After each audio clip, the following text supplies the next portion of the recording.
Bonjour Scorpio and welcome or welcome back to my channel, Claude here.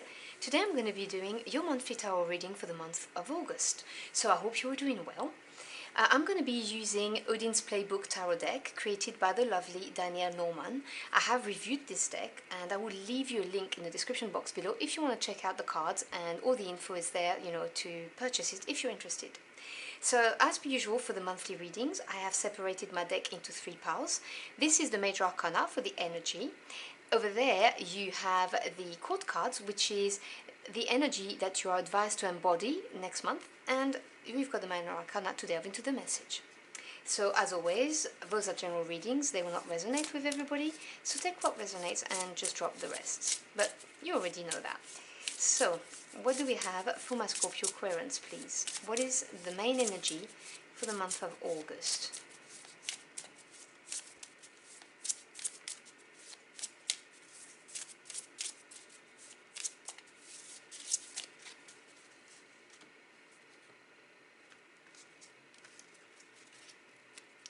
So your energy for the month is number 5, the Elder. This is the Hierophant in the tarot.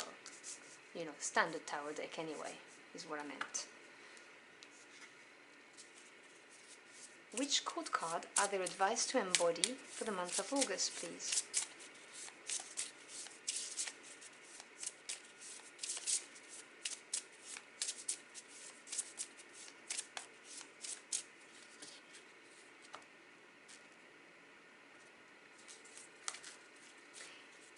And you're advised to embody the characteristic of the Shield Maiden of Rings. Now the Shield Maiden in this beautiful deck are the Knights, and Rings is Pentacles, so this is the Knight of Pentacles.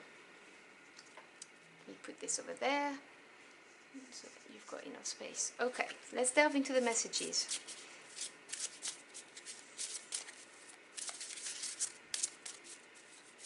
And obviously I'm going to explain all the cards when they're all out.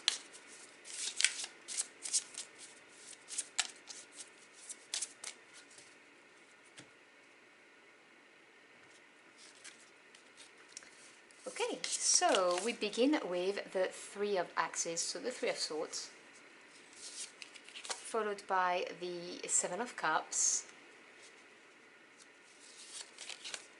and the Nine of Wands.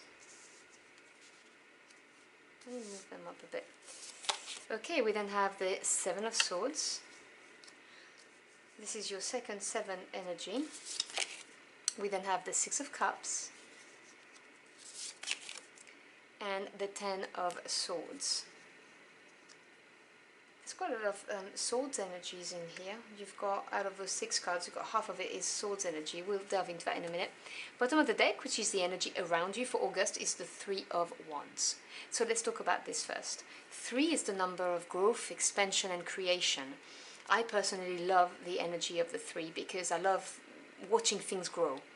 There's that element of excitement, because things are growing. And the Wands energy is fire energy, so this is passion, desire, your spirit, your drive. So the Three of Wands really is having a clear sense of direction and expecting growth. You've experienced a little bit of growth and you're waiting for something more. So there's that kind of energy around you in August. And the main energy is the Hierophant. Now, the Hierophant is ruled by number 5, which is the number of change. The Hierophant represents many different things. It may represent a big company, for instance, a big corporation that you work for, or that you want to work for. Because, in medieval time, the church or the clergy, they operated like that. The Hierophant also represents your beliefs and ethos and tradition. It also represents, if you follow this strain of thought, it may represent a marriage, a committed relationship.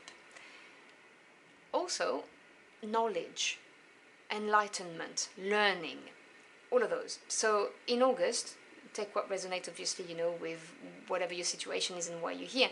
This is what your main energy is. And you're advised to embody the qualities of the Knight of Pentacles. Now again, you have sovereignty over your life. I'm just reading the cards, giving you ideas, messages that I hear, but ultimately you have free will. So I love the Knight's energy because it represents things moving forwards or taking action, like literally taking the reins of your life in your hands and doing something about it. And the rings, or the pentacles, represent earth energy. This is the physical realm. So it may represent something to do with home life or work life or your financial assets or developing your skills through education. And the Knight of Pentacles is the slowest of all the knights, but it is a steadfast energy, and it is an energy that you can rely on. If you want something done, you will ask the Knight of Pentacles to do it. So the advice is to have a clear goal in mind and plan all the little steps and do the work. And there's a saying that's popping into my head, which is slow and steady wins the race. That's what I'm hearing with this card for you. So we have the Three of Swords and the Seven of Swords. Now the Swords energy is air energy and represent the mental realm. So this is the knowledge that you gain, the thoughts you have, your views on the world, and also the truths that are exposed. 3, number of growth. 2, 3 energies here. So there's evidently some growth happening here. And this is a mental breakthrough.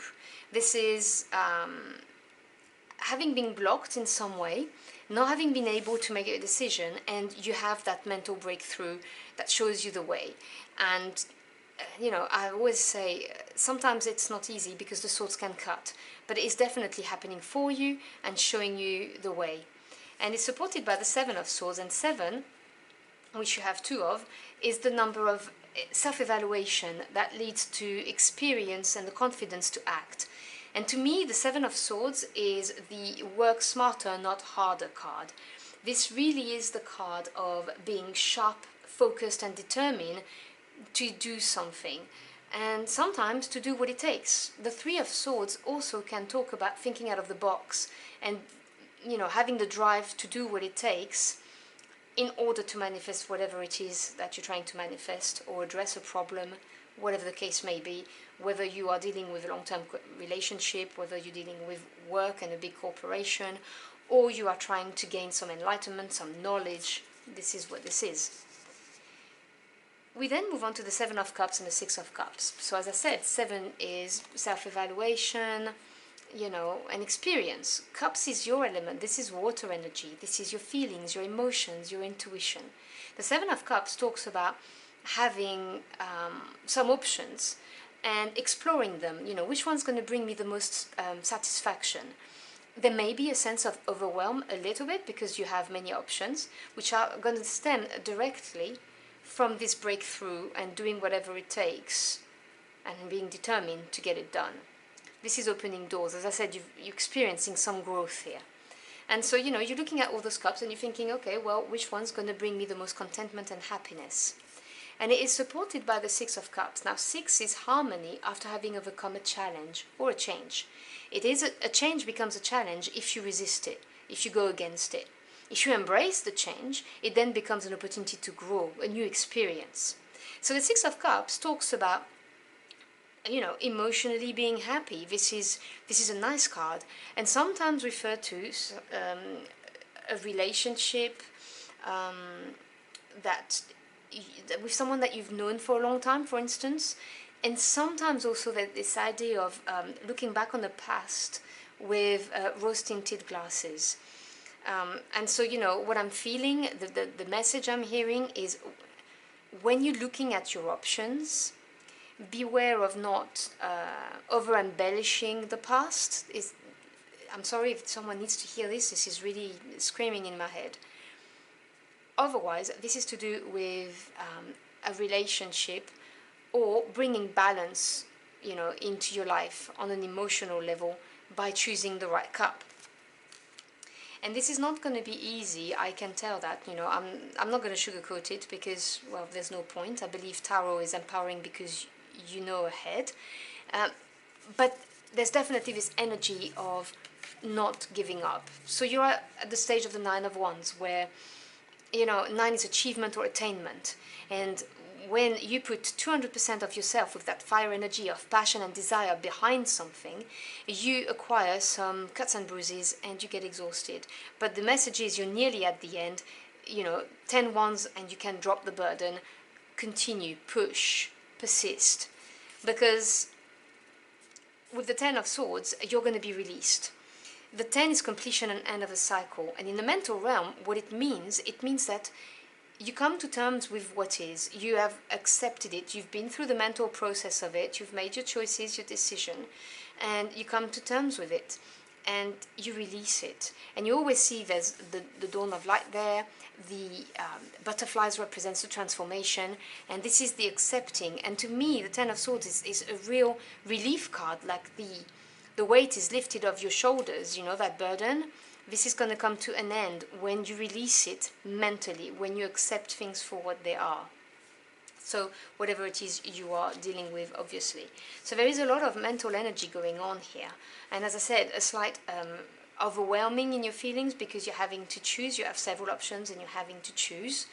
But you are advised to embody this Knight of Pentacles, which, as I said to you, is somebody who's got a clear focus in mind and who's going to plan and take the steps and slow and steadily get to where they want. Because the Three of Wands is the promise of growth and of excitement coming your way. So you're nearly there, is what I'm hearing. So I'm going to draw you a final card to close out your reading. So can we have a final message for my Scorpio Aquarians, please? Sorry, but this card stood out to me, so I will pick it.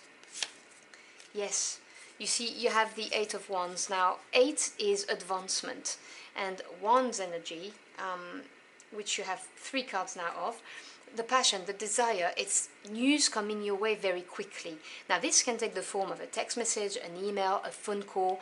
It could be somebody coming towards you or you coming towards someone. Or it's just a situation moving really, really quickly once you release it. When you accept things for what they are and, you know, you choose whatever option, things are going to move forward. And this is going to be really good. And this may be referring to the knowledge and enlightenment that the Hierophant brings, because you may be hearing from someone who's got life experience, or someone who's a mentor or acts like one, or someone who has wisdom, someone in your family maybe, or a friend. But, you know, the situation's going to move very fast for you. So I hope you've enjoyed your journey for the cards with me. If you did, or if the message helped you in any ways, do let me know in the comment box below. I'd love to hear from you. As always, thank you so much for stopping by. I appreciate your time. I wish you a wonderful month, and I'll see you again very soon. Until next time, au revoir.